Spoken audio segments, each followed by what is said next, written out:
4 years, Vice President Mike Pence has faced one sweeping loyalty test after another.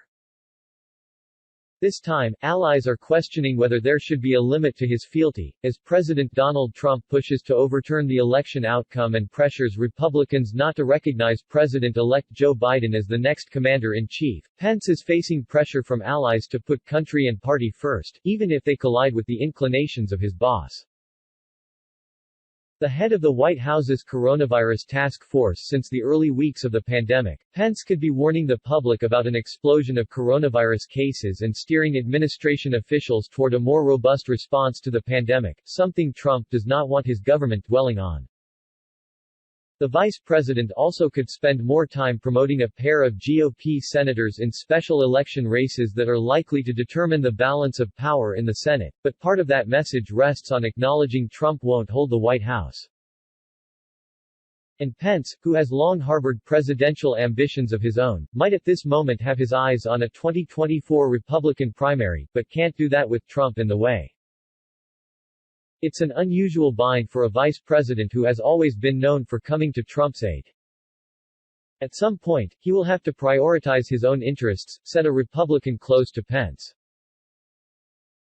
What comes after January for Pence is as unknown to the vice president himself as it is to those around him.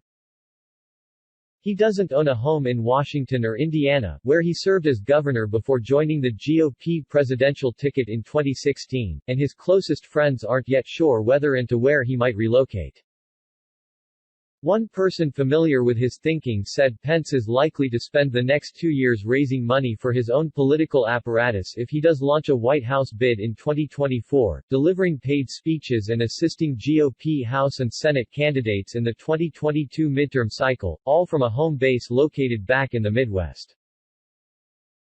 Pence created his own PAC called the Great America Committee early on in his tenure as vice president and is expected to use it as a vehicle for fundraising between now and 2022. He'll spend a lot of time being out there with members when they need to raise money and helping conservative pro-Trump candidates be successful in their races, said David McIntosh, a longtime friend of the vice president and head of the right-leaning Club for Growth, who noted that Republicans may have a chance at regaining control of the House in 2 years given their unexpected gains in the 2020 cycle. But the more Trump weighs a 2024 bid of his own, the more Pence will find himself in a state of limbo after the 2022 midterm cycle, not wanting to cross his former boss but facing narrowing prospects for his own career if he eschews a presidential bid because of Trump. Should Trump launch a campaign for a non-consecutive second term, something he's privately mused about, according to a person familiar with the discussions, allies of the vice president believe he will sit out the next presidential cycle unless he's on the ticket again himself. While people close to him acknowledged how frustrating such a scenario would be, they also took pains to underscore Pence's roll with the punches demeanor and the role faith will play as he determines what's next for himself and his family. If President Trump is not re-elected and decides to mount that campaign, he would put any personal ambitions aside to help the president, McIntosh said. He holds these things lightly because he knows it's either a calling for him or it's not. Do I want him to sit it out if Trump or one of his kids runs? Asked a second Republican close to Pence. Not one bit. But at the end of the day, that's who Mike Pence is. Since Election Day, Pence has put noticeable distance between himself and the Trump campaign's legal campaign to reverse the election results. While the vice president's name has been attached to fundraising emails for the president's legal fund, Pence and his top aides have avoided echoing the president's claim to victory outright. His spokespeople have also been quiet on Twitter, declining to put their personal accounts to use to elevate baseless allegations of ballot fraud that senior Trump aides with larger Twitter followings have circulated on their own accounts. But he's tried to stay somewhat close to the line in speeches to GOP groups. We are going to keep fighting until every legal vote is counted and until every illegal vote is thrown out, Pence said Friday in a speech to conservative student activists involved with the Young America's Foundation. And whatever the outcome at the end of the process, I promise you, we will never stop fighting to make America great again.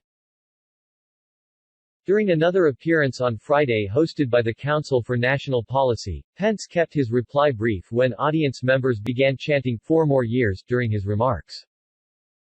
"That's the plan," he responded. In a statement from the Trump campaign, spokesperson Sarah Haas praised Pence for his loyalty to the president. Vice President Mike Pence has done everything the campaign has asked of him, not just in the days following November 3, but for the months and years preceding it. He has been a loyal and reliable advocate for the president from the beginning and will continue to fight for him and the American people every step of the way. For the 2 months between now and Inauguration Day, Pence allies expect the vice president to pour his time and energy into the government's coronavirus response, particularly amid a spike in hospitalization rates across the U.S. The vice president will also visit Georgia this week to boost Republican Sens. David Perdue and Kelly Loeffler, both of whom are facing runoff contests in January that will determine whether Biden will face a divided